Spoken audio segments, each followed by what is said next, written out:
negara telah ditubuhkan di bawah peruntukan 76/4 Perlembagaan Persekutuan dan telah dikanunkan pada 18 September 1965. Mula berkuat kuasa di seluruh semenanjung Tanah Melayu pada 1 Januari 1966. Penubuhan Kanun Tanah Negara 1965 bertujuan untuk mewujudkan satu sistem pegangan dan pengurusan tanah yang seragam. Kanun Tanah Negara ini terhasil daripada sebuah sistem pendaftaran yang dikenali sebagai sistem Torrens yang berasal daripada Australia dan dibawa masuk ke Tanah Melayu bagi membentuk sistem pengurusan tanah yang lebih sistematik. Terdapat beberapa siasah syar'iyyah di dalam Kanun Tanah Negara 1965. Pertama, sistem Torrens dalam menolak mafsadah pencerobohan tanah. Yang kedua, perizaban tanah dalam mencapai maslahah ammah. Yang ketiga, imtizaz al-milk dalam mencapai siasah kerajaan.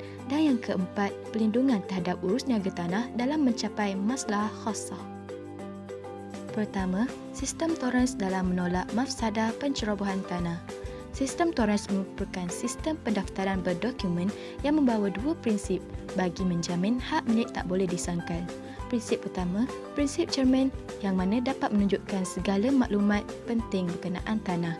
Yang kedua, prinsip takbir bermaksud hanya nama yang berada di dalam dokumen sahaja yang boleh mentadbir dan terhad serta tidak boleh melihat maklumat selain daripada itu.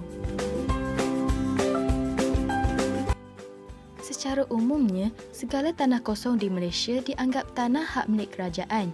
Jika seseorang atau pihak yang menduduki tanah tersebut, maka ia dianggap menceroboh di bawah seksyen ini.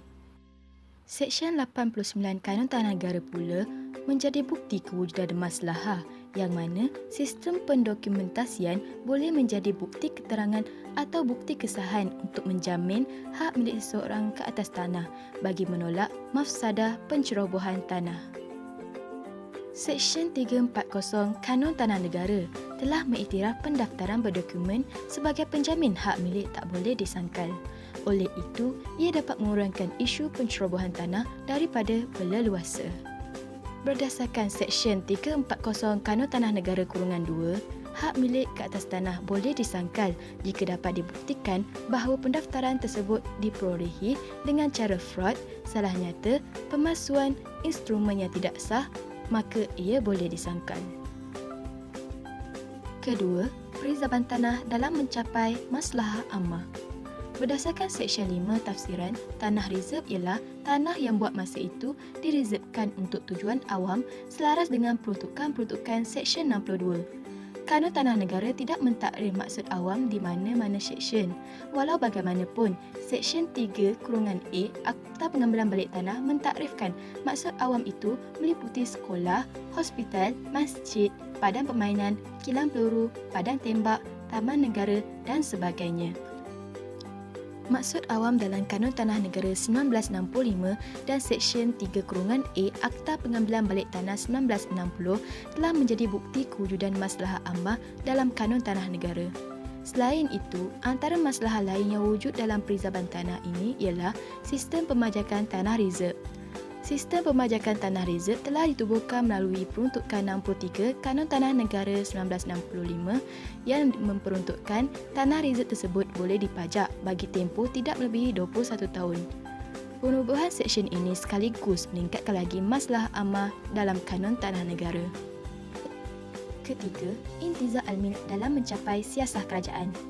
Kanun Tanah Negara telah mengiktiraf imtizaz al-milk atau lebih dikenali sebagai pengambilan balik tanah.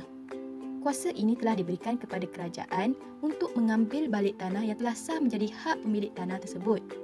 Untuk mencapai siasat kerajaan dengan menepati Seksyen 3 dan mestilah dibayar pampasan untuk menjaga maslahah individu yang telah diperuntukkan di bawah Akta Pengambilan Balik Tanah 1960. Pengambilan balik tanah mestilah menepati Seksyen 3 Akta Pengambilan Balik Tanah 1960. Oleh itu, siasat kerajaan dapat dicapai dan maslahah individu juga turut terjaga dengan pembayaran pampasan yang diperuntukkan di bawah Akta Pengambilan Balik Tanah 1960.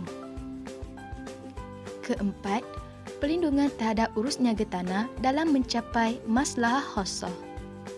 Pemakaian sistem Torrens telah mewujudkan sistem caveat yang mana sistem caveat ini hanya wujud dalam sistem Torrens.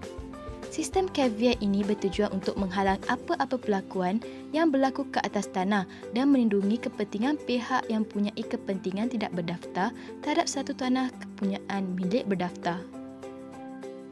Sistem caveat diperuntukkan di bawah bahagian 19 Bab 1 Kanun Tanah Negara 1965. Oleh itu, kewujudan sistem caveat ini dapat melindungi maslahah khassah yang mempunyai kepentingan ke atas tanah.